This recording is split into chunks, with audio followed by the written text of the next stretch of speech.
오늘은 역대하 32장 25절 26절의 말씀을 가지고 히스기야 시대의 재난에 대해서 말씀을 드리겠습니다. 히스기야 왕은 남유다의 13번째 왕인데 그는 무너진 여호와의 신앙을 바로 세운 자입니다. 그리고 더럽혀진 성전을 깨끗이 정화해서 하나님께 예배를 회복시킨 선한 왕이라고 성경에서는 칭찬합니다.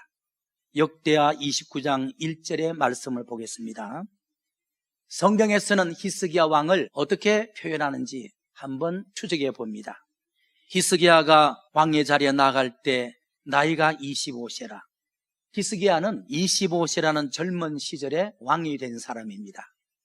2절의 말씀, 히스기야가 그 조상 다윗의 모든 행위와 같이 여호와 보시기에 정직히 행하며 그랬어요.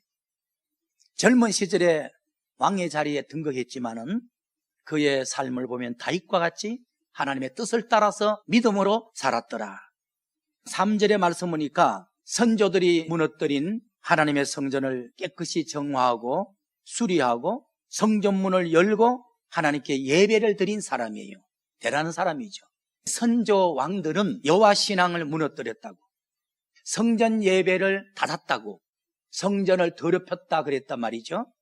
그런데 그가 25세의 왕이 돼가지고 백성들에게 여호와의 신앙을 심어주고 사신 우상을 물리치고 무너진 하나님의 성전을 수축해서 성전문을 열고 하나님께 예배를 드린 믿음의 선한 왕이었다는 거예요. 3절의 말씀 봅시다. 원년 정월에 여호와의 성전 문들을 열고 수리하고, 4절에 보니까 흩어진 주의 종 레위 사람들을 불러 모아다가 주의 종들을 우대했다 그랬어요. 과거 역대 선조 왕들은 주의 종인 레위 지파를 무시했어. 그들이 먹고 살 일이 없으니까 직업을 찾아서 사방으로 흩어졌단 말이죠. 그러니까 얼마나 훌륭한 종이에요. 사신 우상을 타파했죠. 백성들에게 여호와의 신앙관을 심어줬죠. 무너지고 더럽혀진 성전을 깨끗이 정화하고 수리해서 하나님께 예배를 드린 믿음의 왕이었다는 거죠. 29장 8절의 말씀 봅니다. 여호와께서 유다와 예루살렘을 진노하시고 내버리시며 두려움과 놀람과 비웃음거리가 되게 하신 것을 히스기야가 젊은 나이에 왕이 되어서 백성들에게 외친 메시지는, 여러분들, 우리 선조들이 하나님을 버리고 사신 우상을 섬기고 성전을 더럽히고 레위 지파라는 주의 종들을 박대한 결과로 하나님의 진노가 이 나라에 임한 것입니다. 히스기야 왕이 백성들에게 외친 메시지가 그거예요. 우리가 당한 여러 가지 재난과 재앙은 역대 선조들이 하나님을 버리고 성전문을 닫고 사신 우상을 섬김으로 말미암아 하나님의 진노가 이 나라 민족에게 임했다는 거예요. 다시 말하면 회개하자는 거죠. 다윗과 같이 하나님을 섬기자는 거죠. 히스기야는 3대 선한 왕 중에서 훌륭한 믿음의 사람입니다. 그러면 크게 첫 번째, 히스기야 왕이 하나님께 복을 받게 된 원인에 대해서 말씀을 찾아보십시다. 한마디로 말하면 하나님의 뜻대로 살았기 때문입니다. 윗 선조들이 왜 하나님께 진노와 재앙을 받았느냐? 하나님의 뜻을 저버리고 사신 우상을 섬긴 결과죠. 그런데 젊은 히스기야가 왕이 되고 나서 하나님의 뜻대로 살았더니 온갖 복을 받았더라고 성경은 말씀합니다. 역대하 29장 3절의 말씀 봅니다.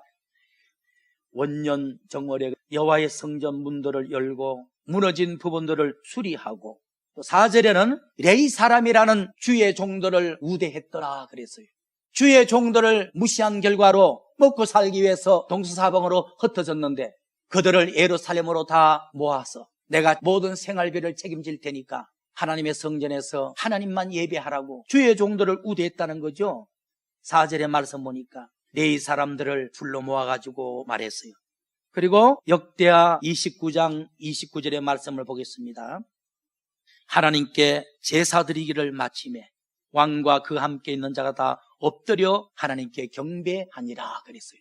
히스기야가 25살에 왕으로 즉위해서 사신 우상을 깨뜨리고 백성들에게 여호와의 신앙을 심어주고 레위 지파라는 주의 종들을 불러다가 우대하며 더럽혀진 하나님의 성전을 정화하고 무너진 하나님의 성전을 수리하여 결국은 성전문을 열고 왕과 제사장과 백성들이 여호와께 안식일을 지키며 예배를 드렸다 그랬습니다.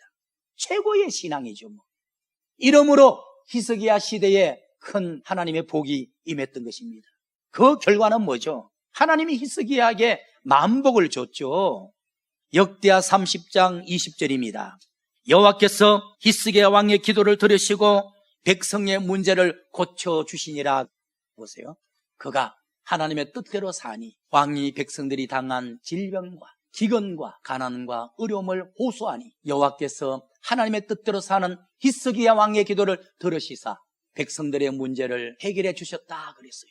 또 26절의 말씀 봅시다. 예루살렘에 큰 희락이 있었으니 예루살렘에 큰 기쁨이 있었다.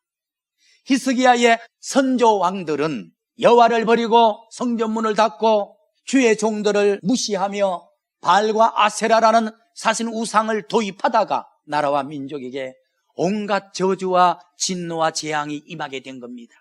그런데 젊은 히스기야 왕이 사신 우상을 물리치고 여호와의 신앙을 부흥시키며 무너진 성전을 수축하고 주의 종들을 우대하며 결국 성전문을 열고 백성들과 함께 안식일 날 하나님을 예배하니라. 이렇게 왕이 하나님의 뜻대로 사니까 그가 백성들이 진명한 여러 가지 질고를 기도하니까 하나님이 들어주셨다 그랬어요. 그리고 26절에 그가 사역하는 유다 나라에 예루살렘 대도시에 큰 기쁨이 넘쳤다. 하나님이 만사 형통을 주신 것이죠. 그리고 역대하 30장 27절의 말씀 봅시다. 그때 제사장들과 레위 사람들이 일어나서 백성을 위하여 축복하였으니 그 소리가 상달되고 그 기도가 여호와의 거룩한 처소 하늘에 상달하였더라. 얼마나 귀한 역사입니까? 왕이 하나님의 뜻대로 살고 백성들이 그 하나님의 뜻에 순종하니 왕이 기도하면 그 기도가 백성들에게 응답이 되고 제사장들이 우대를 받으니까 그들이 나라와 민족과 왕과 백성들에게 축복하니 그 축복이 하늘에 상달되어서 왕과 백성들에게 만사 형통의 복으로 임했다라는 말씀인 것입니다. 역대하 31장 20절의 말씀을 봅니다. 히스기야 왕이 온 유다에 이같이 행하되 그 하나님 여호와의 보시기에 선과 정직과 진실함으로 행동하니라. 여기 보니까 젊은 히스기야 왕의 삶을 한눈에 볼 수 있어요. 한마디로 그는 선한 왕이었다. 그는 정직하게 행동했다. 그는 진실했다. 이렇게 세 가지로 표현했어요. 우리가 다윗 왕 다음에 훌륭한 왕으로 볼 사람이 히스기야야. 그는 선한 자였다. 그는 정직했다. 그는 진실했다. 그런데 이 세 가지 표현이 정당하니까 성경에 기록되도록 하나님이 허락하신 거예요. 그리고 31장 21절 보니까 히스기야 왕이 선하고 정직하고 진실하게 살아간 결과가 뭐죠? 형통이었죠. 21절의 말씀을 봅시다. 무릇 그 행하는 모든 일 곧 하나님의 전에 수정드린 일이나 율법이나 계명이나 그 하나님을 구하고 일심으로 행하여 형통하였더라. 히스기야 왕의 부친이나 선조들은 사신 우상을 섬기고 여호와를 버리고 제사장을 무시하며 하나님의 성전을 더럽히다가 온갖 진노와 저주를 받았어요. 그러나 히스기야는 젊은 왕이지만 하나님의 성전을 수리해서 하나님께 진실된 예배를 드렸더니 하나님이 그가 있는 예루살렘에 온 유다 나라에 형통케 하셨더라. 만복을 주셨다는 거죠. 저와 여러분들, 우리나라도 코로나 바이러스를 통해서 지난 한 주간 애먹는 모습을 봤어요. 이러한 때일수록 우리가 히스기야의 믿음을 가져야 돼. 대통령과 주의 종들과 성도들과 국민들이 하나님을 버린 것을 회개하고 하나님 앞에 예배를 회복하며 하나님 앞에 진실되 행할 때 히스기야에게 내리신 그 형통과 만복이 대한민국에도 여러분들의 삶에도 임하기를 예수님 이름으로 축원을 드립니다. 마지막으로 크게 두 번째, 히스기야 왕에게 찾아온 재난에 대해서 말씀을 드릴게요. 히스기야가 복을 받게 된 원인도 있고 또 하나님의 진노가 임하게 된 원인이 있을 거란 말이에요. 그가 과거에 하나님께 복을 받은 것은 하나님의 뜻대로 살았기 때문에 그래. 그런데 그의 노후에는 개인적으로 국가적으로 하나님의 진노가 임해서 뭔가 하나님의 뜻을 역행한 사건이 있겠죠. 그럼요. 다 원인을 통해서 결과가 오는 것입니다. 히스기야 왕에게 두 가지 재난이 찾아왔어요. 역대하 32장 1절 말씀을 보겠습니다. 이 모든 충성된 일 후에 아수르 왕 사네립이 유다에 쳐들어와서 경광 성읍들을 향하고 진을 치고 쳐서 취하고자 한지라. 작게 첫 번째, 주변 아수르 나라의 왕 사네립이 전쟁을 하자고 쳐들어왔어요. 평안하고 형통했던 예루살렘에 힘이 센 아수르 왕 사네립이 전쟁을 하자고 도전을 해온 겁니다. 두 번째 재난은 열왕기하 20장 1절의 말씀 보니까 히스기야 왕에게 죽을 병이 걸렸다 그랬어요. 며칠 안에 죽을 수밖에 없는 죽을 병에 걸리게 된 것입니다. 우리 하나님은요, 선한 왕에게는 만사의 형통이라는 복을 주시고요, 교만하고 악한 자에게는 결국은 진노를 내리는 거예요. 히스기야 왕같이 겸손하면 결국 복을 받고요, 사울 왕같이 교만하면 결국은 하나님이 제거하는 거예요. 여러 가지 방법. 그러면 히스기야 왕이 초기에는 하나님의 뜻대로 살아 만복을 받았는데 노후에는 왜 두 가지 재난을 직면했을까요? 이웃나라 다네립과 전쟁을 해야 되는 일이 발생됐고, 두 번째는 자기 자신이 수일 안에 죽을 수밖에 없는 큰 질병을 앓게 된 것입니다. 그런데 이렇게 재난이 찾아온 원인이 있어요. 원인이 뭐냐? 역대하 32장 25절의 말씀을 보겠습니다.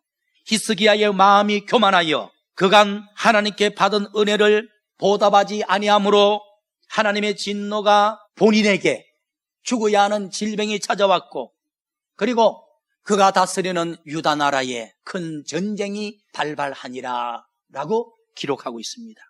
한마디로 말하면 히스기야가 국가적인 재난, 개인적인 재난을 직면한 것은 말이죠, 마음이 교만해졌기 때문이에요. 초기에는 마음이 겸손하니까 하나님의 뜻대로 살았죠. 결국은 복의 복을 받았죠. 그런데 만사가 형통하니까 결국 히스기야 왕의 마음이 교만하니까 하나님이 진노를 내렸어요. 큰 전쟁을 발발시킨 겁니다. 두 번째는 죽을 병에 걸리게 하신 것입니다. 여러분들, 잠언 15장 25절에 이런 말씀이 있습니다.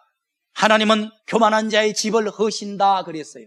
그리고 시편 119편 21절에는 교만한 자는 저주를 받는다, 또는 교만은 패망의 선봉이다 라고 말씀했어요. 그런데 히스기야 왕의 교만죄는요, 역대하 32장 25절인데 그간 하나님께 받은 은혜를 잊어버린 겁니다. 더 나아가서는 그 받은 은혜를 보답하지 않는 삶을 살았어요. 이게 교만이에요. 아는 채, 잘난 채 하는 것만 교만이 아니에요. 그는 초보적인 교만이야. 교만이 뭐죠? 히스기야 왕이 지금까지 받은 하나님의 은혜를 잊어버린 거야. 너무나 많이 받은 그 은혜를 보답하지 않는 거야. 그게 교만이에요. 하나님은 그것을 일깨우려고, 깨우치려고 진노를 내리는 겁니다. 여러분들도 개인적으로 하나님께 받은 은혜가 있을 거예요. 어떤 은혜? 구원받은 은혜. 과거의 많은 가난과 연단으로부터 통과하게 하신 은혜. 그때 하나님의 은혜가 아니면 죽을 수도 있는데 다 그치게 하신 은혜. 좋은 교회 만나게 하신 은혜. 타락되지 않도록 하나님이 부어주신 은혜. 우리나라도 국가적으로 하나님께 받은 은혜가 많죠, 그죠? 6.25 동란 때 유엔군들이 찾아와서 수만 명이 목숨을 버리면서까지 이 대한민국을 지켜준 은혜가 있는 거예요. 과거에 또 IMF를 통해서 나라 경제가 폭삭 무너질 수밖에 없는데 회복시킨 은혜도 있는 거예요. 여러 가지. 다 하나님의 은혜야. 그 은혜를 망각하거나 그 은혜를 보답하지 아니하면 교만죄가 되는 거예요. 하나님의 진노 외에는 받을 게 아무것도 없어요. 히스기야가 겸손하니까 만복과 형통과 태평의 복을 주셨어. 노후에 그의 삶이 평안하고 강건하니까 교만해졌어. 하나님의 은혜를 잊어버렸어. 하나님의 은혜를 갚는 삶을 하지 않은 거야. 그랬더니 하나님의 진노가 임했다. 다시 한번 25절의 말씀 봅니다. 히스기야가 마음이 교만하여 그 받은 은혜를 보답지 아니하므로 하나님의 진노가 그에게, 그가 다스리는 유다 나라에 임하니라, 이렇게 말씀했어요. 역대하 26장 16절의 말씀 봅시다. 그렇게 겸손한 히스기야 왕이 왜 교만해졌을까? 교만의 결과는 하나님의 진노입니다. 겸손의 결과는 하나님의 축복입니다. 26장 16절에 보니까 저가 강건하여짐에 만사가 형통해짐에 그 마음이 교만하여 악을 행하며 여호와께 범죄하며 이렇게 말씀했어요. 여러분들, 히스기야 왕도 모든 면의 복을 받아 평안하고 강건하니까, 모든 정치가 안정되니까 교만해졌다는 거예요. 여러분들, 먹고 살기도 힘들 때는 겸손합니다. 부르짖고 기도하고 하나님만 의지합니다. 결국은 복을 받죠. 좀 먹고 살만한 풍족함이 있고 여유가 있으면 누구나 교만해집니다. 하나님의 성전을 생각지 않고 가난한 나라에 선교할 생각하지 않고 엉뚱한 생각으로 교만해집니다. 교만의 결과로 이런 환난이 일어나는 것입니다. 즉, 이러한 강건함과 형통이 자신이 지혜롭고 똑똑해서 된 것이라고 착시현상이 일어나는 것입니다. 만사가 형통해서 강국이 되고 강건함이 되고 평안이 임하다 보면 내가 똑똑하고 내가 잘났어, 나라를 이렇게 만들었다고 교만해질 수 있는 것입니다. 역대하 12장 1절의 말씀을 봅시다. 그런데 이러한 교만은 누구에게나 해당되는 것입니다. 르호보암 왕이 나라가 견고하고 세력이 강해짐에 여호와의 율법을 버리니 온 이스라엘 백성들도 왕을 본받아 하나님을 버린지라. 저희가 여호와께 범죄하였으므로 르호보암 왕 5년에 애국 왕 시삭이 예루살렘을 치려고 쳐들어왔다 그랬어요. 여기 보세요. 르호보암 왕도 먹고 살만하고 나라가 평안하니까 교만해졌다는 거야. 교만의 결과는 뭐죠? 2절의 말씀 보니까 하나님의 진노죠. 힘이 센 애굽 나라 왕 시삭이 갑자기 마음이 돌변해서 예루살렘을 치려고 쳐들어왔다는 거예요. 결론의 말씀을 드립니다. 히스기야 왕이 초기에 겸손한 마음으로 하나님의 뜻대로 살 때는 만복이 임했습니다. 반대로 그의 노후에는 강건하고 모든 것이 형통하자 교만해졌단 말이죠. 교만해지니까 하나님의 진노가 임했죠. 그러므로 코로나 바이러스가 전 세계인들을 괴롭히고 있는데, 오늘날 인류가 하나님을 버리고 산 결과, 과학만 의지한 결과 교만죄로 말미암아서 받는 세계적인 징벌이 하나인지 돌아봐야 돼요. 저는 그렇게 생각해요. 전 세계가 인류를 창조하신 여호와 하나님을 버리고 과학만 의지하고 나아간 결과 모든 사람들이 하나님이 없어도 살 수 있다는 교만한 마음을 가졌잖아요. 오늘 저와 여러분들이 히스기야의 삶을 통해서 우리가 깨닫고 배울 점이 많았을 것입니다. 저와 여러분들, 우리만이라도 히스기야 왕처럼 겸손하게 하나님의 뜻대로 살면 분명히 복을 받습니다. 그러나 우리가 평안하고 여유가 있을 때 교만해지면 벌을 받습니다. 기도하겠습니다.